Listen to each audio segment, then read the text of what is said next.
नमस्कार दोस्तों, स्वागत है आप सभी का हमारे YouTube चैनल में।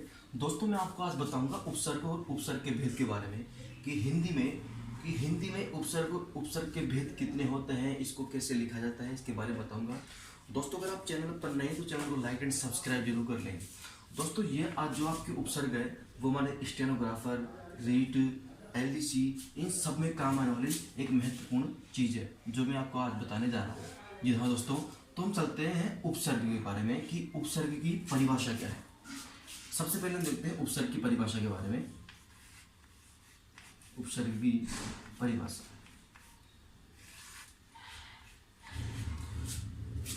दोस्तों उपसर्ग की शॉर्ट परिभाषा यह है कि वे शब्दांश जो मूल शब्द के प्रारंभ में जुड़कर उसके अर्थ में परिवर्तन कर देते हैं उसे बोलते हैं उपसर्ग। वे शब्दांश जो किसी मूल शब्द के प्रारंभ में जुड़कर उसके अर्थ में परिवर्तन कर देते हैं उसे बोलते हैं उपसर्ग। जी हाँ दोस्तों, जैसे वे शब्दांश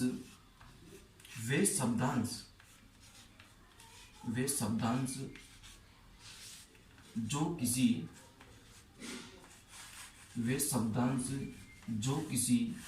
मूल शब्द के प्रारंभ में जुड़कर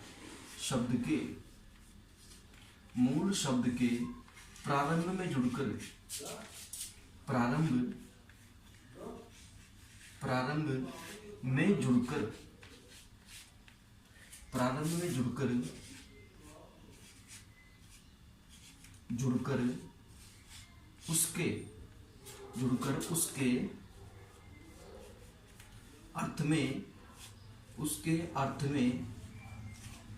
अर्थ में परिवर्तन कर देते हैं, उसके अर्थ में परिवर्तन कर देते हैं उन्हें बोलते हैं हम उपसर्ग।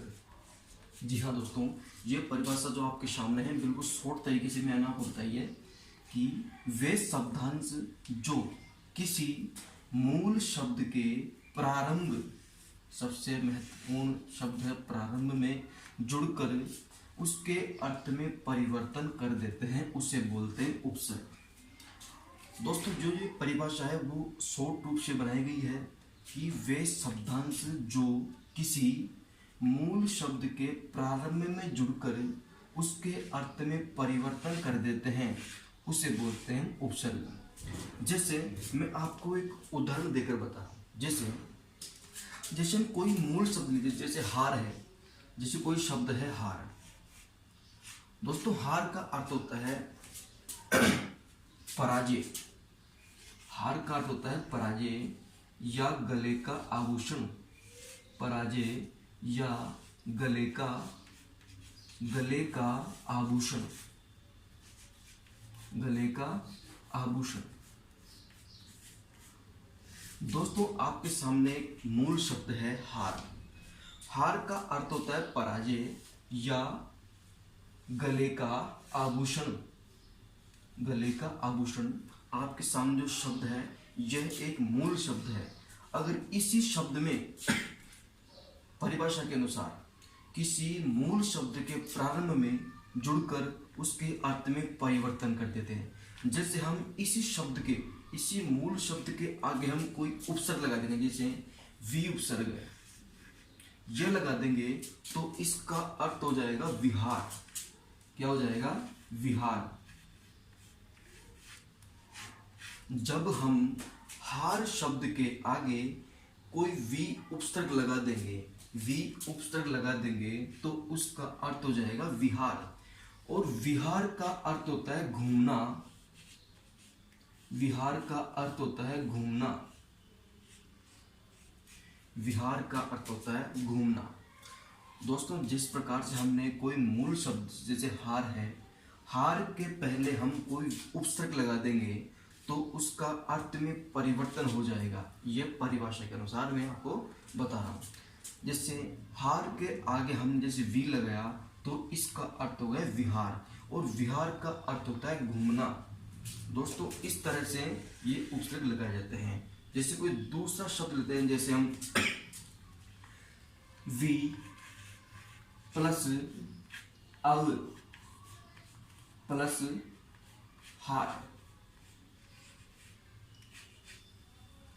दोस्तों हमारा उपसर्ग वी, वी वी प्लस धन अव धन हार। दोस्तों इसका अर्थ होता है व्यवहार। जब हम इसको जोड़ते हैं पूरे शब्द को तो बनता है व्यवहार। क्या बनता है दोस्तों? यह बनता है व्यवहार। और व्यवहार का अर्थ होता है आचरण। आचरण, आचरण होता है। दोस्तों जिस प्रकार से हमने कोई शब्द लिया वी, ये तो उपसर्ग है आपके सामने वी, अव धन हार, ये मूल शब्द हमने लिया और इसके आगे हमने उपसर्ग जोड़ दिया वी, तो इसका हो जाएगा व्यवहार। और व्यवहार का अर्थ होता है आचरण। क्या अर्थ होता है दोस्तों? आचरण होता है। दोस्तों इस प्रकार से यह उपसर्ग को पहचाना जाता है। जी हाँ दोस्तों, और हम आगे शब्द लेते हैं, जैसे हार है, जैसे कोई शब्द है हार। हार शब्द के आगे हमने एक उपसर्ग लगा दिया उपहार, उप, क्या लगा दिया? उप। हार मूल शब्द के आगे हमने उपसर्ग लगा दिया, तो इसका अर्थ होता है उपहार। जब हम इसको जोड़ेंगे उप और हार को जोड़ेंगे तो इसका हो जाएगा उपहार। और उपहार का अर्थ होता है भेंट करना। भेंट करना, भेंट करना। जब हम किसी को कोई चीज देते हैं तो उसे बोलते हैं भेंट करना। जब हम किसी मूल शब्द के आगे, जैसे हमने हार लिया, हार के आगे उप जोड़ दिया, तो ये पूरा शब्द मिलकर के उपहार बन जाता है। और उपहार का अर्थ होता है भेंट करना।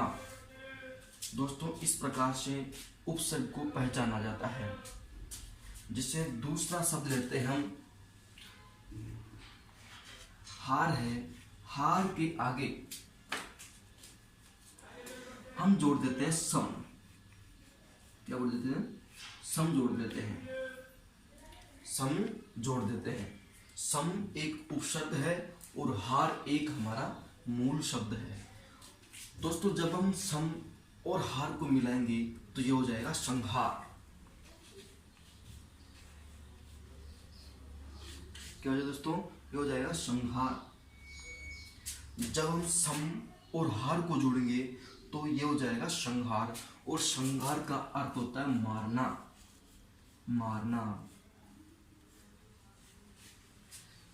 ये दोस्तों जब हम कोई मूल शब्द लेते हैं तथा उसके आगे कोई उपसर्ग लगा देते हैं तो उसका अर्थ में परिवर्तन होकर वह अपना अर्थ बदल देता है, यही उपसर्ग कहलाता है दोस्तों।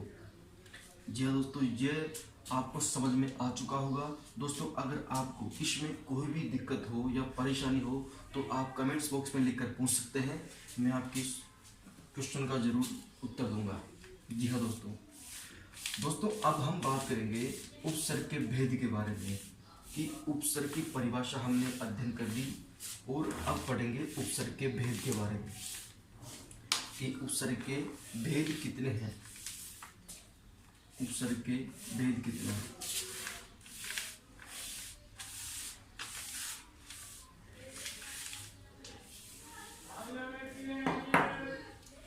उपसर्ग के भेद। दोस्तों उपसर्ग के मुख्यतः 3 भेद होते हैं। उपसर्ग के 3 भेद होते हैं। जैसे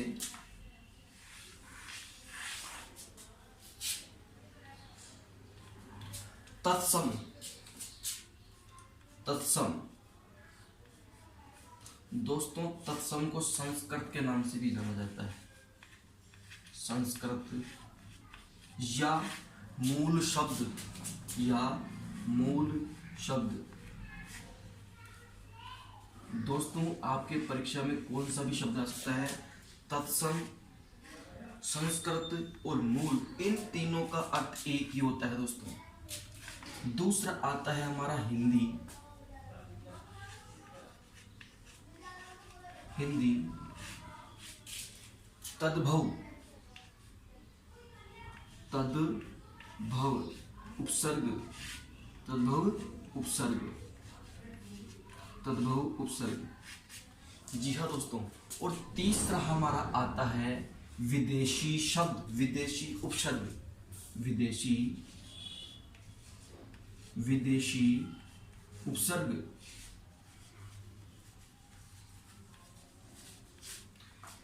दोस्तों ये उपसर्ग के भेद हैं जो आपके सामने हैं। तत्सम, तत्सम या संस्कृत या इन्हें मूल शब्द के नाम से भी जाना जाता है। दूसरा है हमारा हिंदी, हिंदी तद्भव उपसर्ग। पहला है हमारा तद्भव, तत्सम तत्सम संस्कृत और मूल शब्द। दूसरा है हमारा हिंदी और तद्भव उपसर्ग। और तीसरा है हमारा विदेशी उपसर्ग। जी हाँ दोस्तों, जो तीन भेद है जो आपके सामने है, आपको परीक्षा में तत्सम, तद्भव, विदेशी या मूल शब्द, तद्भव शब्द या विदेशी शब्द के कोई भी प्रकार किसे पूछ सकता है, किसी प्रकार से घुमाकर पूछ सकता है। दोस्तों अब बात आती है कि विदेशी शब्द भी दो प्रकार के होते हैं। विदेशी शब्द भी दो प्रकार के होते हैं। जैसे विदेशी शब्द में जैसे अरबी, अरबी, अरबी फारसी, अरबी फारसी और उर्दू,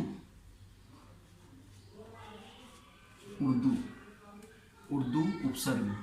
जी हाँ दोस्तों,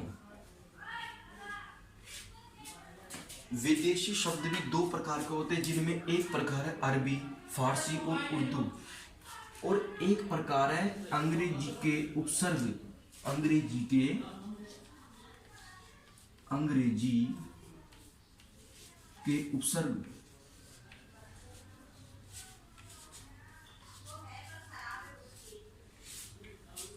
दोस्तों आपके सामने उपसर्ग के भेद हैं तीन, तत्सम, तद्भव और विदेशी।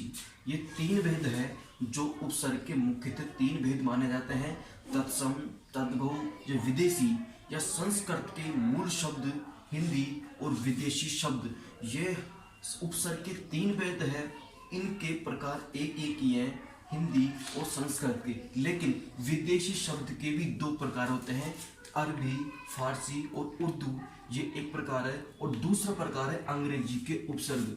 जी हाँ दोस्तों, ये विदेशी शब्द के दो प्रकार है, अरबी, फारसी और उर्दू, अंग्रेजी के उपसर्ग। दोस्तों अब बात करते हैं हम कि इनकी संख्या कितनी होती है।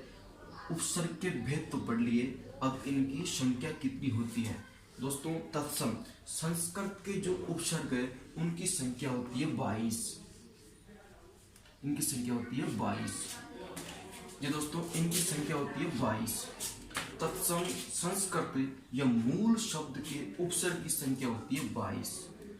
दोस्तों ये हमने संस्कृत में 5वीं क्लास में पढ़ा होगा कि संस्कृत में उपसर्ग के मूल शब्द की संख्या 22 होती है।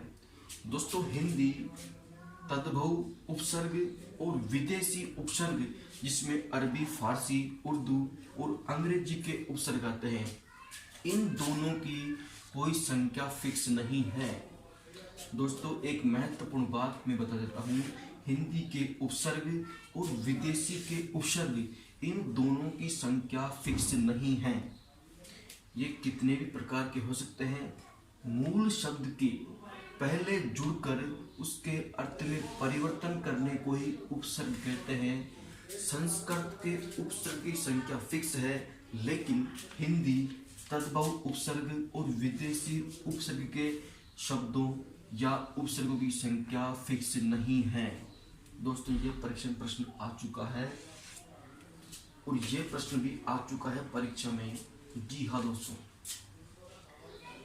अब दोस्तों हम अगली क्लास में बात करेंगे इन सब तत्सम, संस्कृत और मूल शब्द और हिंदी तद्भव उपसर्ग और विदेशी उपसर्ग का विस्तार से अध्ययन करेंगे।